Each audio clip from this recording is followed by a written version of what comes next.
Fantasyland is dedicated to the young and the young in heart, to those who believe that when you wish upon a star, your dreams do come true.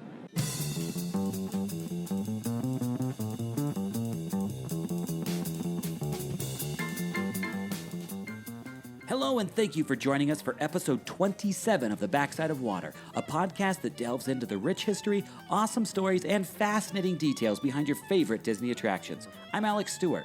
And I'm your favorite host, Harrison Ownby. And today we are proud to present an episode about Walt Disney's personal favorite land of the park, Fantasyland. It's the heart and soul of Disneyland, right? It's what everybody thinks of. Oh, absolutely, absolutely. But before we jump into things, I kind of want to give people a little bit of an update as to how things are going. So we, as of recording this, we're in the middle of January, and for those of you who are real big fans of the show, you may have noticed that we have not released shows for the last couple of months, and there's very specific reasons for that. We're actually we've been doing this show for 2.5 years now, believe it or not, and we only have 27 episodes. So it shows how devoted we are to each and every episode, but every single year, at the end of the year, during the holiday season, we go dark on the show just to take some time to spend with our friends and family and just regroup. I mean, honestly... Mostly just to think on what we've done to you and the silly banter we've made you listen to. And really just reconsider our life choices. Try to figure out a way to truly apologize that's actually effective. We haven't come up with anything yet. Unfortunately. So we're going to need more months. But in the meantime, we're more than happy to chuck out some episodes. And that's exactly what we're doing here. So we're out of our hiatus, and we are now going into our first episode of 2018. And so for those who are listening sometime in the way far future in this is our first episode of the year 2018. Back when the sun was still up in the sky and there was no large cloud of dust hovering around the atmosphere after the giant meteor hit. Yeah, back when there was water over 2/3 of the earth.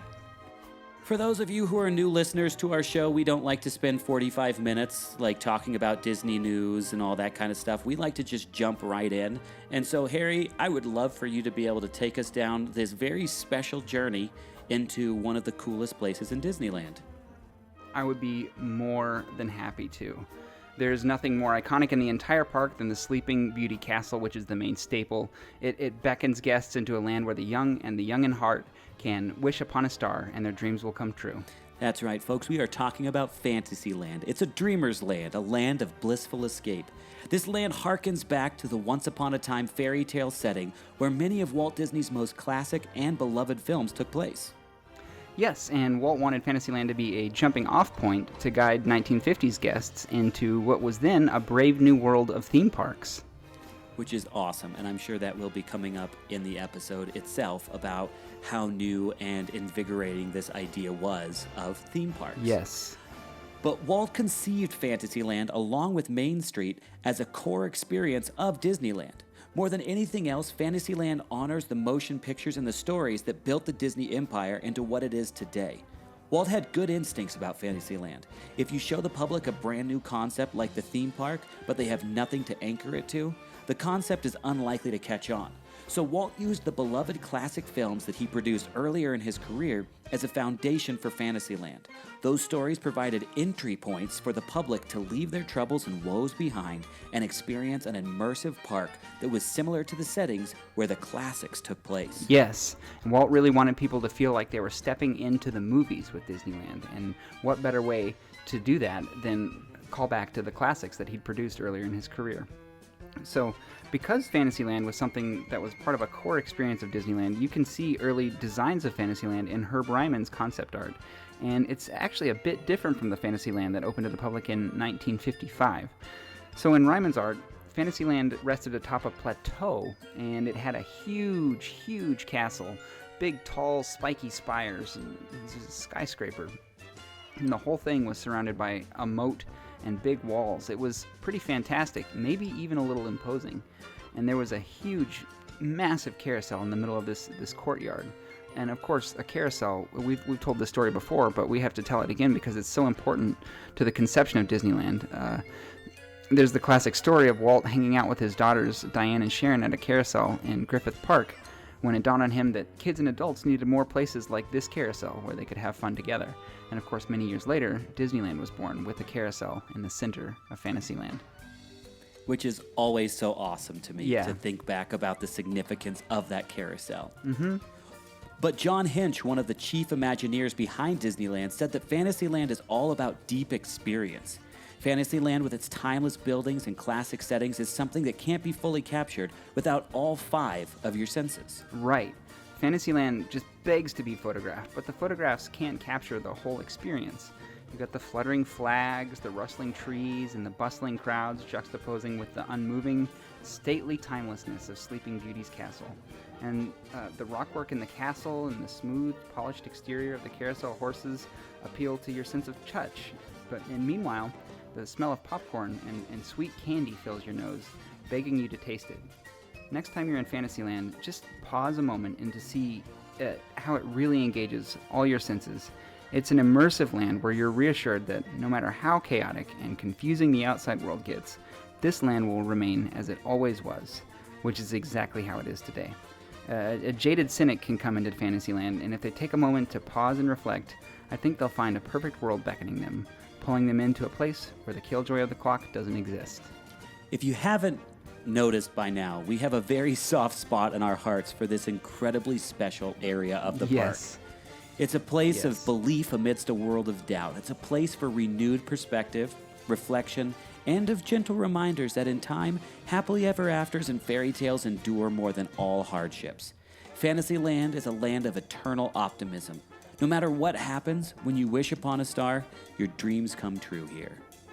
I couldn't agree more, and that feeling is at the heart of the Disney experience.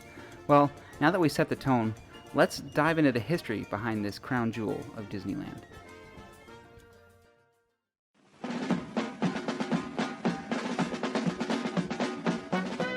So a couple of things to note.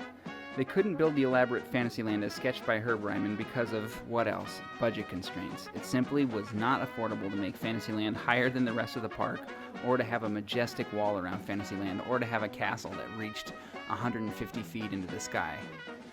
Which is a bummer. I would love to see Ryman's original concept art actually be physically recreated somewhere and see exactly what it would look like. If it would just be this daunting horror, or if it would be something to behold in awe and wonder. I think it would be a little bit of both, and I think Fantasyland was thought of that way from its conception. Oh, absolutely. Well, and we'll tell you a little bit later about how they compromised all of these different pieces, but the Fantasyland of 1955 was different from the Fantasyland that we know and love today. So in the meantime, Harry, let's talk about some attractions that Imagineers planned that never saw the light of day in this area. Yes. So some of these were actually realized later, and others might still be yet to come, and a few of them just are best left in the to-be-forgotten pile. So let's start with the one that probably we won't see again. There was a Mother Goose fun-through. It was a walk-through where it told Mother Goose stories. Now, I don't understand the full vision here, but I don't exactly equate Mother Goose with fun, or really anything that I'd want to walk through. So it fell out of favor because it just wasn't a great idea. But they also considered building a windmill Ferris wheel attraction based on the groundbreaking 1937 short The Old Mill, which won an Academy Award. That would have been a really cool attraction and something that I'd love to see at a Disney park somewhere in the future. They also kicked around an idea for a place called Pinocchio Square. Yeah, which was realized later, as well as, and this is pretty interesting, they thought of this in 1953, 1954, Nemo's Sub from 20,000 Leagues Under the Sea, which, of course, was also realized later. And I think one thing to always take into context with Fantasyland especially was, first and foremost, it was Walt's favorite area of the park. This was the main attraction in his mind. And the other thing to keep in mind is we've been talking this entire episode that this new theme park concept was fresh for everybody. And so what Walt was doing Yes. was looking at all these different theme parks around the entire world and taking bits and pieces of things that he found successful. And so if you see all these other parks that were built pre-Disneyland, it's not surprising to see that something, or I should say something like the Mother Goose Fun Through would not feel out of place in any of them, because that's what you were dealt at an amusement park, because there was no such thing as a theme park at that point, and the closest thing they did have to a theme park or a theme portion of their park was something like a Mother Goose Fun Through walk. So that's why, again, as Harry said earlier, it seems crazy out of place in the Fantasyland that we know now, but at the time, that seemed exactly perfect, par for the course. Yeah, and it's amazing how many classic and amazing attractions started out as just a walkthrough and then became a museum or something and then got expanded into this crazy new thing. So it's neat to see the launching pad for these ideas, and a lot of times they start pretty humble, just like starting with a mouse for all of this. Exactly. They were always kicking around all of these great and sometimes not great ideas as they were building Fantasyland and the rest of the park. But Walt wanted to build a grand land of happily ever after enchantment with an enormous castle and a glorious courtyard. But as is often the case in early Disneyland projects, imagination ran into its arch nemesis, financial responsibility. Wah, wah. Wow, wow. So Imagineers made the best of what they could and built Fantasyland with a Renaissance fair theme.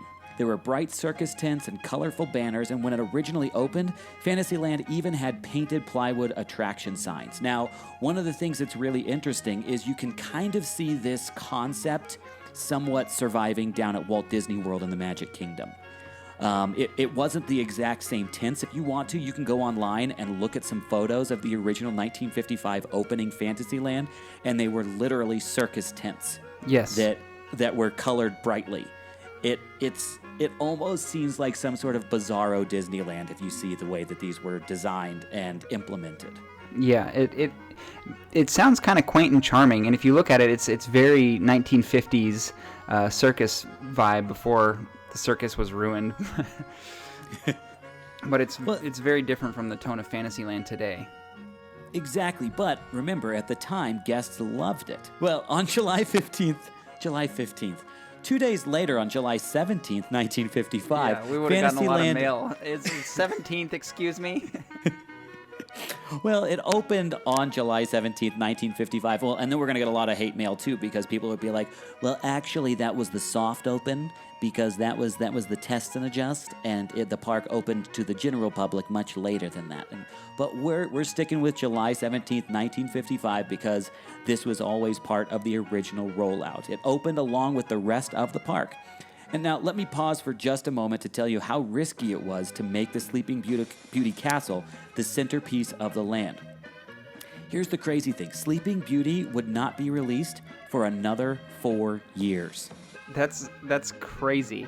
But guests enjoyed the castle even without the context of the film, because I think the castle really speaks for itself, although you can imagine all kinds of stories with that castle as a backdrop. Now, here's one of the cool things, is the Sleeping Beauty's castle is actually designed after a real castle. Yes, it's in Germany. I forget the name of it. Yeah, and the cool thing is, I don't know if you knew about this, Harry, but it's actually featured in the new Soarin' Over the World video. Oh, neat. Yeah. So if you go over to California Adventure, or if you're down in Epcot, down in Walt Disney World, you can, during that sequence where they're flying through the Germanic lands, the castle that you see on there was the inspiration for Sleeping Beauty's castle. Very neat, very neat. That's a good thing to look out for next time you ride that attraction. Yes, absolutely. So when guests walked through Fantasyland, 1955 opening day, what could they ride? What attractions were there? Good question. So on opening day, guests would ride the King Arthur's Carousel, the Mad Tea Party, Peter Pan's Flight, Mr. Toad's Wild Ride, and Snow White's Scary Adventures. Now, here's the crazy thing, is when you hear that, that's very, very different from the rest of the park. The majority of the rest of the park has changed over the decades, but this one is a staple. It very rarely changes when it comes to the big drawing attractions in there.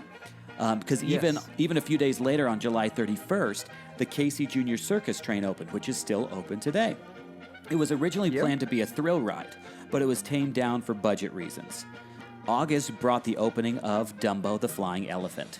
Now, again, in your mind's eye, think about all of the attractions that are still in that land. 100% of the attractions that we just talked about are still in this land. That is crazy. There's no other lands like that. No. And I think maybe it has to do with Fantasyland always has this timeless feel. So you can step into it in the year 20,037.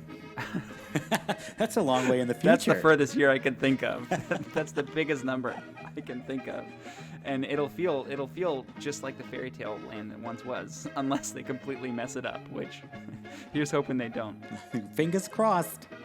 Yeah, we get into it a little bit later. It did get a little schwitz on its face during the 80s with something called Videopolis. Yeah. But when the Dumbo ride opened originally, it had elephants. You could move the Dumbo ears, which, wow, that was super fun, except it threw the ride off balance all the time. The motion of the ears would mess up the gyroscopic whatever, Gleiben Gluben. And it became, we really get precise on the technical engineering details here, folks. That's what you listen for, is precision. Yeah. It became a maintenance nightmare. The ears rarely worked, so Imagineers pretty soon after replaced them with the immovable ears that the Dumbo elephants have today. And most guests never even knew the difference, since the moving ears were broken all the time anyway. Which is amazing how much precision those things required, but I guess I look at the grand scale of that and think everybody moving Dumbo elephant ears at the same time, it makes sense why it constantly got thrown off. Yeah, it does. So towards the end of August of 1955, the Mickey Mouse Club Theater opened. Now, this was a bit of a gem because it opened 10 weeks before the Mickey Mouse Club first aired on TV. Again, Walt always anticipating. Yeah. It was a 400-seat air-conditioned theater, which again, in 1955, that was one of the cool things back then, was the fact that this was air-conditioned. Hot dog.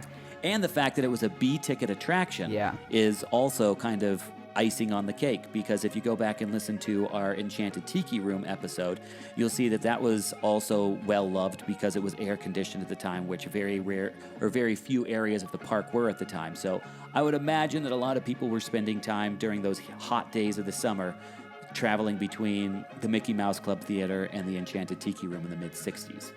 Absolutely. But it was a B-ticket attraction that showed half-hour blocks of cartoons. In the 3D craze of the 1950s, it played a show called 3D Jamboree that was a 3D Mouseketeer movie with some cartoons thrown in. Audiences would wear those iconic red and blue 3D glasses that are famous for the special kind of headache that they cause, which, thank heavens, they've come up with new technology. Yeah, those are excruciating. But the Mickey Mouse Club TV show was canceled in 1959, but the Mickey Mouse Club Theater remained a staple of Fantasyland until 1982, when it was replaced by Pinocchio's Daring Journey. Fantasyland had one more attraction open in 1955. September brought the Canal Boats of the World. Now, Alex, this wouldn't have anything to do with the Storybook Land canal boats, would it? As a matter of fact, Harry, it doesn't. Just kidding. It does. I was going to say what, no matter what. What? I can't believe your response. It's the perfect canned response for things like this. Walt originally wanted it to be a relaxing river ride through tiny scenes at famous international monuments.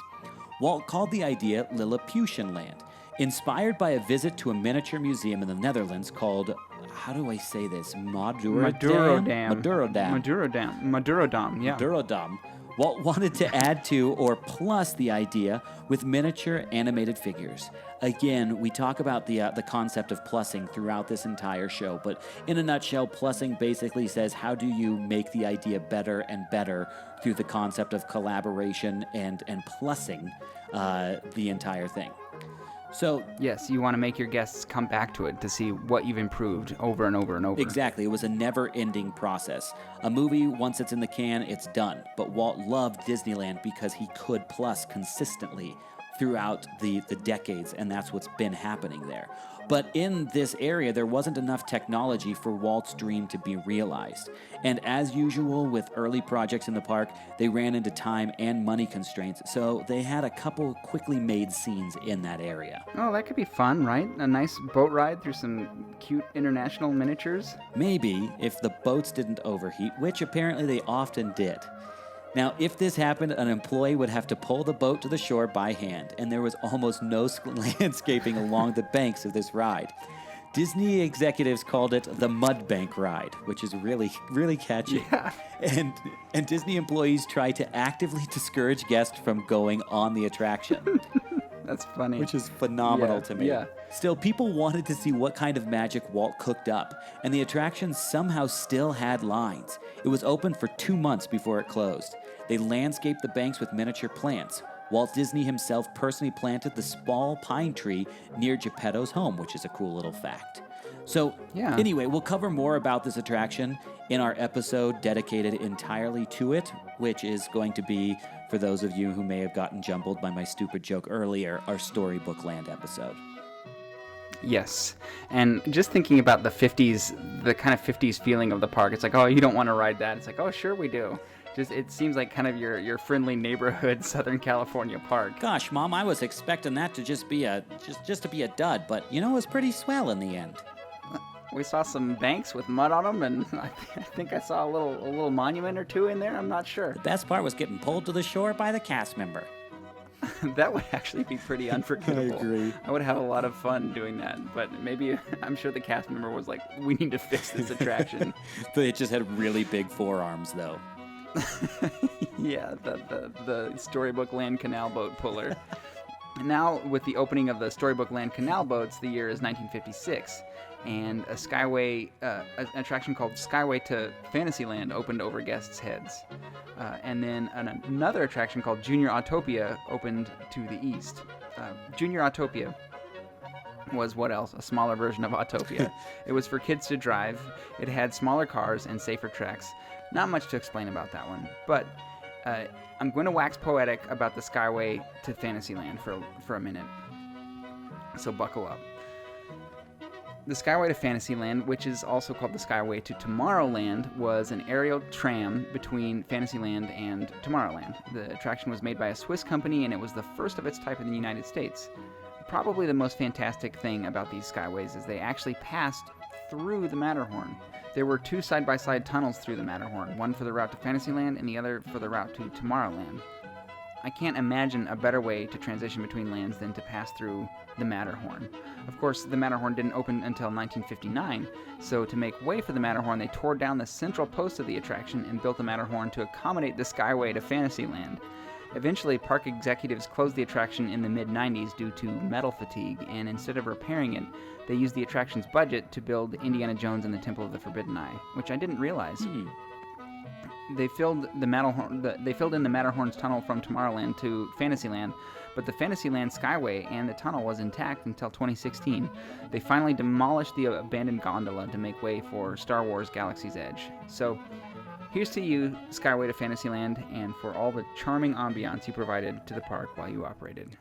I just think that it's so awesome to think about what it would be like to see the park from an aerial view like that. I never got the opportunity to ride the Skyway, unfortunately, but it sounds pretty epic, and I love the fact that, again, Disney has a way of revisiting, repackaging, repurposing ideas because of this. I mean, have you heard about this new Skyway tram that they're doing down in Walt Disney World? No, I didn't realize they were doing another Skyway tram. It's very similar, but instead of in park, it's actually going from park to park. And they just announced it at D23 2017. And I don't know all of the details, but it's supposed to be pretty awesome. Again, it's basically the monorail of the skies. And so I'll be really excited to ride that when it does actually open.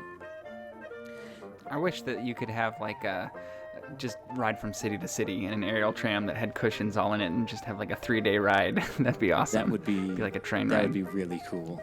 So 1956 also saw the birth of another Disney park staple, fireworks. The first fireworks show, called Fantasy in the Sky, was introduced to entice guests to stay in the park for dinner. A bit about Fantasy in the Sky. It was an absolutely state-of-the-art for-the-time show. For a half hour, the sky exploded in a shower of colorful fireworks that were synchronized to music. The show was such a favorite that it ran 45 years, until 2001, with some plussing, which we'll talk about a bit later in this episode. imagine a fireworks show synchronized to music was not something you saw very often in 1956, and for it to last a half hour, holy cow. And just thinking, people, you don't think like, oh, we have to entice crowds into the park for dinner. Like, it's a different feel than now, where it's like, well, we have to push people out of the parks. Yeah. Oh, absolutely. It was such a different world. Man, if I could go back in time. Oh, I know. We have to mention that this was the brainchild of Disneyland's entertainment director at the time, Tommy Walker. A little bit about this guy, because he was just too much of a character to leave out.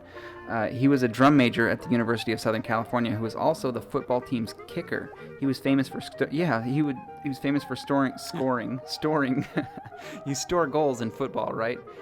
In his band uniform, so he'd kick and make field goals while wearing his band clothes. And he was That's awesome. He's such a talented kicker that he was drafted by the Washington Redskins, but he turned them down so he could become USC's band director.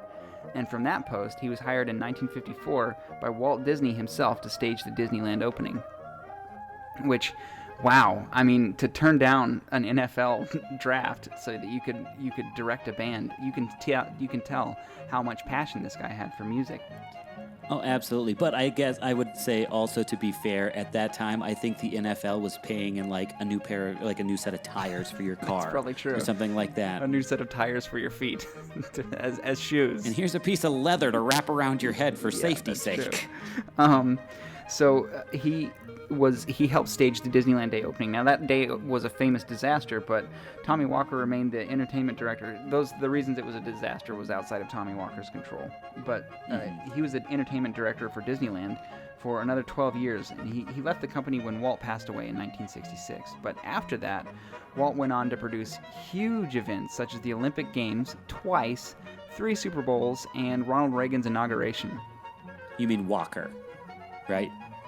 What? Because you said Walt went on to produce. Walt had passed away at that point. Oh, yeah. I meant... Just clarifying. After that, Walker produced those, yes, after 1966. You might wonder why I'm talking so much about Tommy Walker, but I think it goes to show Walt's affinity for finding genuinely talented people before they made it big. Walt hired Tommy when he was just a band director because he saw something in this young man that he needed in his park. And Tommy and Walt had a very personal relationship. Both were intensely creative people who didn't like finance people telling them that you can't do this. I love learning how Disneyland and all the parks have fingerprints of all these amazing artists' work in one way, shape, or form. Yeah.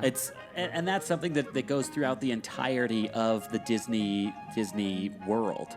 That you see all these amazing people, whether it's in the celebrity side, whether it's the creative side, and it's shocking to wonder what the world would be like if Disney had shut its doors in the 1970s, never to resurface. What our world of art, pop culture, design, technology, all these different areas that were influenced by this company, what it would look like.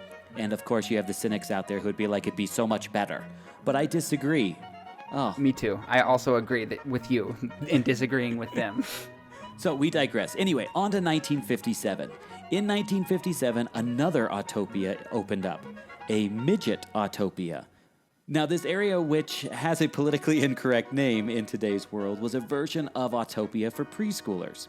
I guess America was absolutely nuts about cars and driving in the 1950s, and because of that, the park was up to 3 Autopias, though I would also argue that if it was possible today, you would still have this, because for some odd reason, despite the noxious fumes and the stress-induced driving experience, everybody still loves Autopia. I don't really get it, but... I don't either. I just look at it as like a neck injury waiting to happen. I just hate driving. It's like, yes, ferry me there, please, and then thrill me, but don't make me control my own car. That's a chore.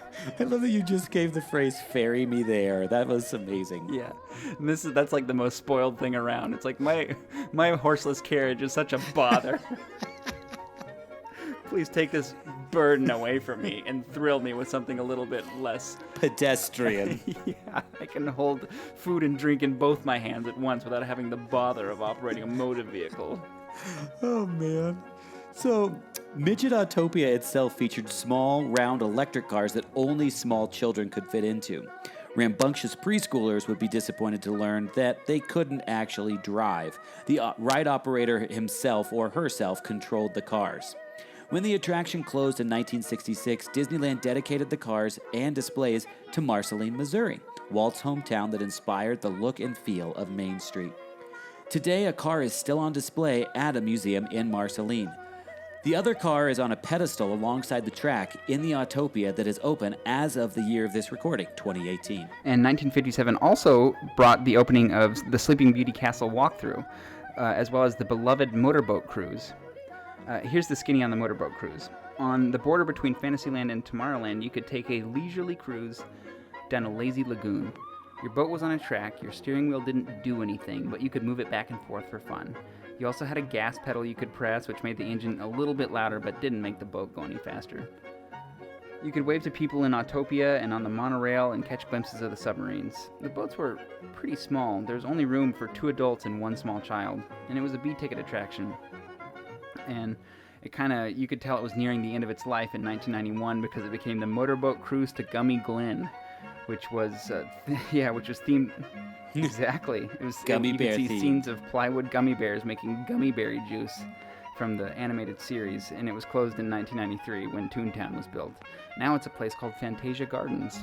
The thing that I love about that area is I feel like that is just, it's a cursed part of the park. There's nothing that can survive long in the space between It's a Small World wrapping around towards the Finding Nemo submarines. There's just, for some reason, it's a funky design right through there, and it surprises me because Walt, in all of his genius urban planning and design, I don't know if it's the greatest implementation of space right there. There's just a lot. Have you ever noticed that, Harry, when you walk through the park, that it's just kind of a blank space? Yes, it's just kind of empty. It's weird. And even the Fantasia Gardens up there. Mm-hmm. Yeah, the Fantasia Gardens, the only thing that you do up there is it's basically an extended queue for when Small World gets too big, and it's a place where people stand for the parades. But outside of that, there's really nothing, there's no weenie up there that's going to attract you to go up there. No. And it's almost like that's intentional, that they just don't want the water area down there where these boats once were, and that Fantasia Gardens to even be noticed. And it's kind of sad because I feel like you could, if you wanted to, you could really put a cool character greet area in that section and make it usable. I mean, obviously you'd have to pull the water out of there and make the land different, but I feel like there's got to be some sort of plan in the works with the Imagineers, or possibly in the works for that section, because it's just such with the premium at which real estate in Disneyland is right now, I can't imagine that they're not planning on repurposing that somehow. I mean, even to further the theme of the Matterhorn. Yeah. I mean, how cool would it be to have some sort of Norwegian theme going through that area, or some sort of Northern European feel about it? Totally, that would be great. I don't know why they've left it blank for so long. And maybe it seems like they're trying to give you a breathing space so you can have some negative space, so the space around it gets seems like it's more impactful. I don't know. Other than that, though, but I agree with you. Like, every square inch of Disneyland should be something kind of. You shouldn't want to just keep moving through it.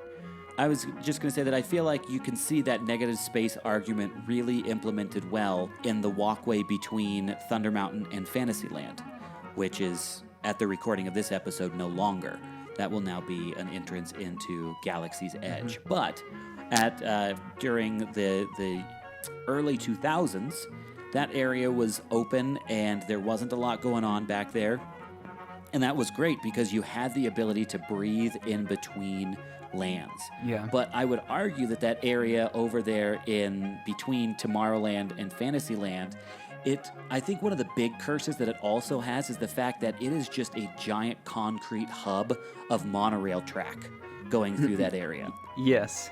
And I think that's one of the big reasons also why there's not much that you can do back there, but at least open it up. Yeah. I mean, it's all fenced off. So maybe even just make it an eating area. I want to see something for that. Like, I've never really thought about this until we had this conversation, but if I could see anything change about the park, I would love to see them repurpose that area into something that's really usable and enjoyable. It's high time that they have a fresh, new perspective in that area. So, sorry. So if it happens, it's definitely because they listened to our podcast and said, you know what, they're right. Those guys aren't just a couple of idiots. Well, they're mostly a couple of idiots, but every once in a while, a broken clock is right twice. Exactly.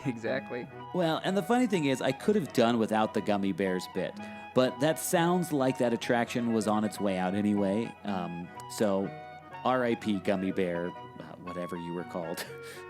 Motorboat cruise to Gummy nobody Glen. That is a remembers. mouthful. Yeah, everybody probably just called it the Gummy seriously. Bear boat. Yeah, everybody just called it, you want to do this? I don't know. There's no line. Now, 1958 saw the opening of Alice in Wonderland. Then in 1959, two big attractions opened, the Matterhorn and Fantasyland Autopia. Just to clear up by now, that is this fourth Autopia to open in the park. Car frenzy was at an all-time high, apparently. Fantasyland Autopia was a C-ticket attraction that was very similar to the Autopia in Tomorrowland, even sharing the same sponsor, the Richfield Oil Corporation. The attraction eventually became Rescue Rangers Raceway in 1991 until it was closed in 1999 and absorbed into the remodeled Autopia in Tomorrowland. Now, one of the things that we also want to talk about, too, is the fact that during the Disney afternoon craze in the early 90s, we've got some, which I just heard this phrase, Xennials. These are people who are between Generation X and Millennials. The Xennials would probably remember Disney Afternoon, where you had things like Darkwing Duck, Rescue Rangers, Tailspin, Gummy Bears. In a way, it was really the renaissance of Disney animated television.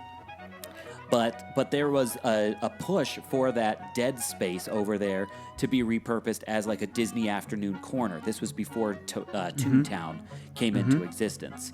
And it was an abysmal flop because it just didn't take the way that the show's success on television did in real life. And so that's why they kind of just quietly abandoned all of those things. Well, and I think those shows, as fun as they were for the kids, when they don't appeal to the parents. You know, it's lacking that fundamental thing. Like if I'm grown up, Darkwing Duck is just gonna be like, ugh, can we move on? You know, as a kid, I thought it was great. Yeah, there wasn't the universal appeal. Exactly, which is a key part of Disneyland. Good point. Sorry, I just wanted to throw that in. Well, that's there. where they went wrong, I figure. So this was really interesting. In 1961, they added Tinkerbell to the Fantasy in the Sky fireworks show. She took guests' breath away by flying from the highest top of the Matterhorn while fireworks exploded and cascaded down around her. Now this is amazing. The first Tinkerbell was a Hungarian circus performer named Tiny Klein, who was 70 years old when she played Tink. Wow. She was 4'10", and I got to tell you about her life because she used to perform an act called the Aerial Iron Jaw over Manhattan. Wait, the Aerial Iron Jaw? It's actually exactly what it sounds like. Tiny Klein would bite a mouthpiece and clamp with her teeth as her only support as she rode a glide wire and performed acrobatics from one end of Times Square to the other while crowds cheered her on. It's still like Iron Jaw is still a circus art, and there's like 5 people in the world who can do it. And it was a big deal back then. People were dangling from hot air balloons just by their teeth. Oh my word! Welcome to the 30s. Yeah, this was the 30s. So, depression, schmipression. We're watching this lady bite a glide wire across Times Square. For free. Yeah, she was also a performer with Barnum and Bailey, and of course, a burlesque dancer in the 20s. Her husband was a rodeo trick rider who died doing a daring trick during a wild rodeo ride. This is ridiculous. This woman needs like a book written about her. Absolutely. She's definitely a role model for how to spend your golden years. Wow. She retired from playing Tinkerbell in 1964 and passed away just, unfortunately, a few months after that. So after the excitement of adding Tinkerbell to the Fantasy in the Sky show, Fantasyland stayed quiet for a little spell. It wouldn't see any new attractions until 1966 when It's a Small World opened. And this perennial favorite of Fantasyland would be the last major change to the land for years. But a man named Tony Baxter had plans for Fantasyland, and his plans were finally realized in 1983. Can I just say that I am bubbling with excitement to get to It's a Small World? I cannot wait to talk about that ride. I think that, and now this is going to be highly controversial, but I would say that that is one of the most historically interesting attractions in all of Disneyland. I think that there's plenty of evidence to back that up. And so I think that episode, though it probably won't be listened to highly, is going to be one of our most fact-packed episodes that we've ever done, because there is so much. And hopefully by the end of that episode, hopefully this is a good weenie for all of our listeners to take time to listen to the It's a Small World episode instead of just passing right by it, because It's a Small World has an amazingly awesome story. And I think that that will be the first time that we actually get to go into the 1963, 64, 65. Wait, when did it end? 64. It was 64, and then it went to how long? I don't know how long it went, but I think knowing that history, when you ride It's a Small World again, you have a brand new appreciation for it, and it's not just a bunch of weird dolls and an annoying song. Exactly, and it's the exact same way for the Carousel of Progress in Walt Disney World and Great Moments with Mr. Lincoln on Main Street Disneyland. Those three things after that episode, we're hoping will become even, if you didn't love them before, we're hoping that with the conversation about the 64 World's Fair, you actually do start to appreciate them. So while the old Fantasyland was a bright celebration, it was not the otherworldly Bavarian village that Walt had originally envisioned. So they finally closed Fantasyland in the early 80s and transformed it from a colorful plywood and banner Renaissance fair to a stately fairy tale village. This overhaul was led by the one and only Tony Baxter, and the cost would be about $50 million at the time. Baxter took aesthetic inspiration from Storybook Land. He decided that if Imagineers built that land in miniature, they would like it to be scaled up, essentially. According to Baxter, they designed the outside of the buildings to provoke a specific emotional response. Snow White's scary adventures represented fear. Mr. Toad was designed to be humorous. The newly built Pinocchio's daring journey was charm. And of course, Peter Pan was prestige, flying out of London. These are all things that before this recording, I really didn't know about. I didn't realize each one of them had a specific tone involved in the design of the facades. I watched an interview with Tony Baxter, and he was saying that they really tried to figure out what elements these all had, what story elements and what feeling they brought, so that people could, standing in the middle of this area, get hit by all these elements and feel like they're in a story. That's very cool. So they reopened Fantasyland by lowering the drawbridge on Sleeping Beauty's castle for the second time in its history. The first was on opening day of Disneyland. White doves flew out from the gate to give the new Fantasyland the fairy tale beginning it needed. Baxter was pleased to overhear a guest comment about the new Fantasyland. They said, "It's like it's always here, like it was meant to be this way." And I agree with that old guest. The update was timeless. They did have to make some tough calls, though, and they closed down some great attractions to make way for the update. Al and I are going to take a minute to pay tribute to the late great attractions that closed in 1982. So, first of all, they had to close the old Fantasyland Theater for Pinocchio's Daring Journey. Eventually, this attraction reopened, but the spelling changed to theater with an R-E at the end, all old-timey like. Really important to note that change. That is true, and this is a sad one. They closed the Pirate Ship Restaurant.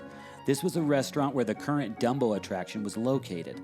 Part of this restaurant was a pirate ship hull in a lagoon with real water. It was sponsored by Chicken of the Sea, and most of the dishes in this restaurant were based around their quality tuna products. Yum. I love that. I would just love to have a tuna melt on the pirate ship restaurant's hull. If you don't like tuna, you better go somewhere else. But I would if you say, do like tuna, you're in luck. Well, and I would Big say that time. this is one of those things that is one of the most iconic early Disney staples. Everybody loved seeing that pirate ship restaurant because, and I mean, you'll see it in most of, if you look up just vintage Disneyland pictures, that's the thing that attracted people most. And again, I think one of the things, or one of the reasons why, is because that really bright red pop of color in the middle of Fantasyland always was drawing the eye of guests they were walking through there. But Absolutely. by the time of the Fantasyland refresh, the hull had extensive water damage, not surprising, and Imagineers decided not to reopen this fishy little curio. And going along with the pirate theme, they also closed Skull Rock, which was also in the same lagoon. This was a 30-foot tall rock sculpture that the eyes would light up and glow emerald green at night, and there were waterfalls cascading off either side of the skull and out of the mouth. It sounds incredible, but guests couldn't get to it. I was thinking, oh man, it'd be so fun to climb on that skull and get inside. Oh, nope, yeah. It was just on the water. You couldn't get to it. But the foundation of Skull Rock can still be seen because it's the same rock that holds the head of Monstro the Whale in Storybook Land. That is an awesome tidbit. Keep an eye out for that next time you're in the park. Sadly, they closed Merlin's Magic Shop in 1983 as well. This small magic shop is where the great Steve Martin worked as a teenager. Steve Martin performed magic tricks for guests and sold practical joke items in this place. He said it was in that shop where he first learned he loved to perform jokes and tricks, and that he knew every nook and cranny of that shop. That's a sad one to see go. Yeah, it is. I wish they'd bring it back. I think it's a Christmas shop now, but something about Disney and magic. You need a magic shop there. That's my opinion. And if they bring it back, it's because they listen to the backside of water. That's number 2. Exactly. But advice number 2: they should be paying us for these things. Instead, we work for peanuts. Yeah. We don't even work for peanuts. We work for nothing. Yeah, I'd love to see some peanuts. At the very least. But as classy and timeless as the Fantasyland remodel was, Disney opened something that was so incredibly 80s and off-brand with Fantasyland that I wish we could gloss over it. 1985 saw the introduction of Videopolis, and it is every bit the 80s mullet of Fantasyland. We'll let you make up your own mind about this area. So picture, if you will, in the mid-'80s, the CEO of Disney at the time, Michael Eisner, decided to broaden the appeal of the Disney brand to teenagers. And who better than Michael Eisner to learn how to appeal to teenagers? Yeah. A middle-aged man. After all, that also makes really solid business sense, and it aligned with Eisner's vision to expand the scope of Disney beyond kids' films and parks. So enter Videopolis.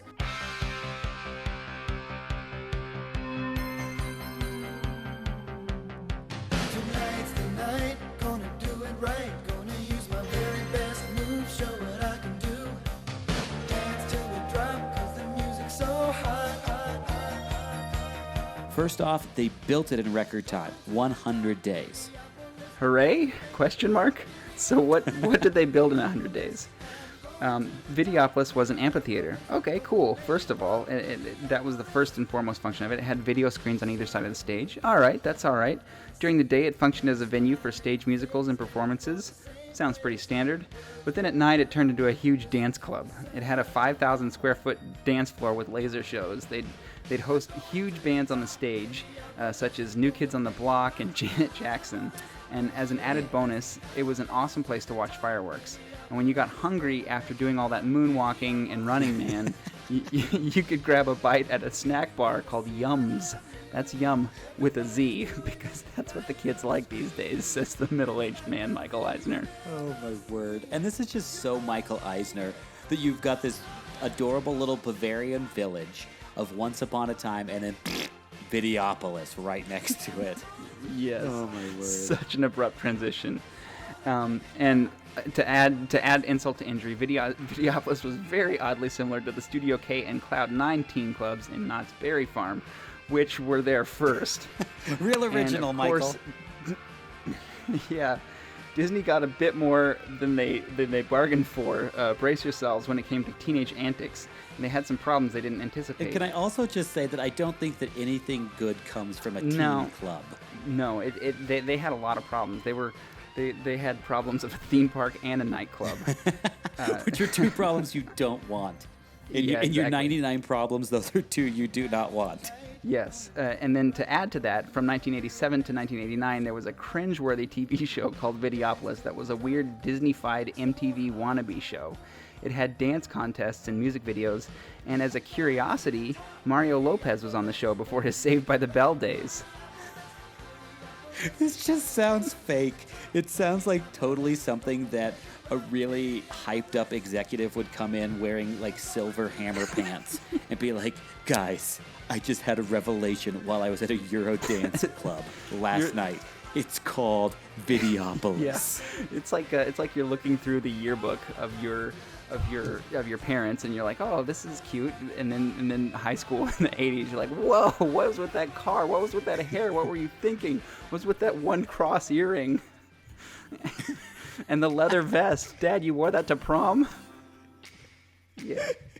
It really was just a shameful period in American pop culture. If it gets any more 80s than this, I think that I might even start throwing up videotape or Betamax. Well, get ready. This isn't necessarily 80s, but it was a problem.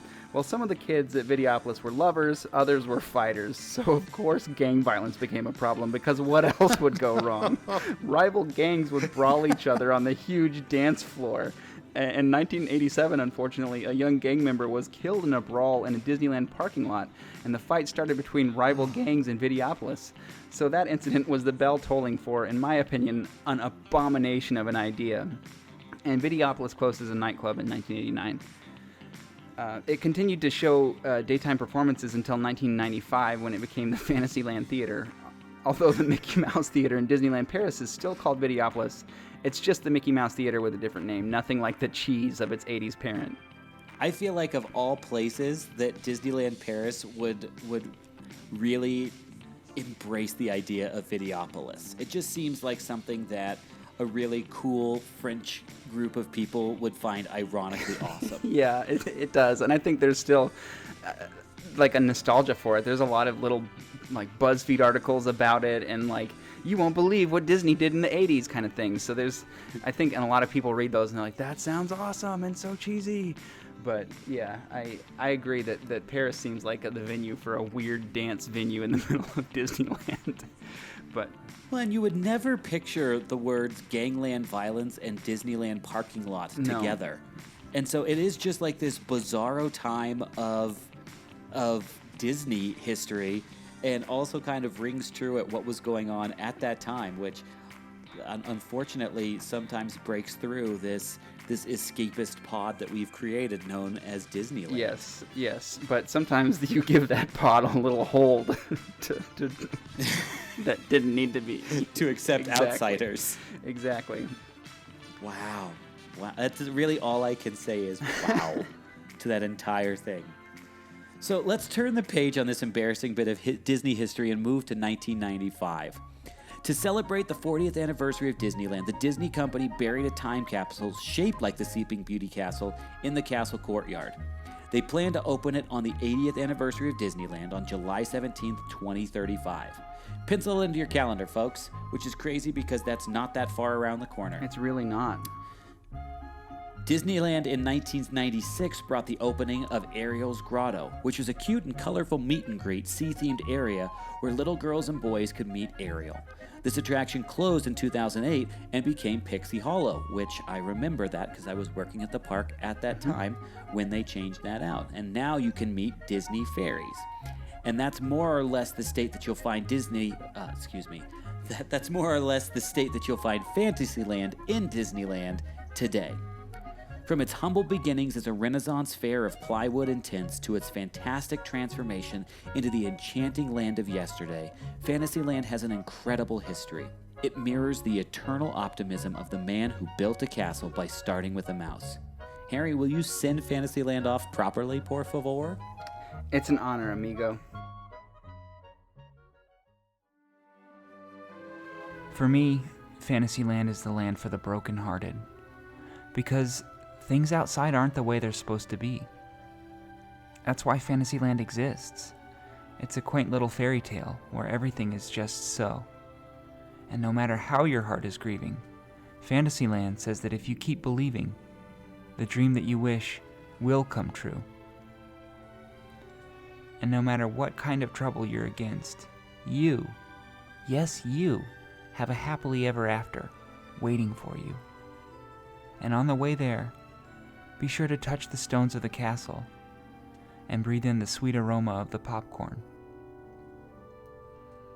The heartbreak the happiness, the terror, and the triumph together weave your unforgettable story.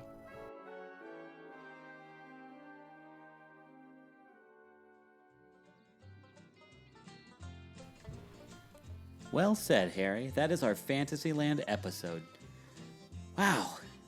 In between dreaming of your next trip to the parks and wishing for the one you love, we'd appreciate it if you reviewed our little podcast on Apple Podcasts. We love any feedback you have.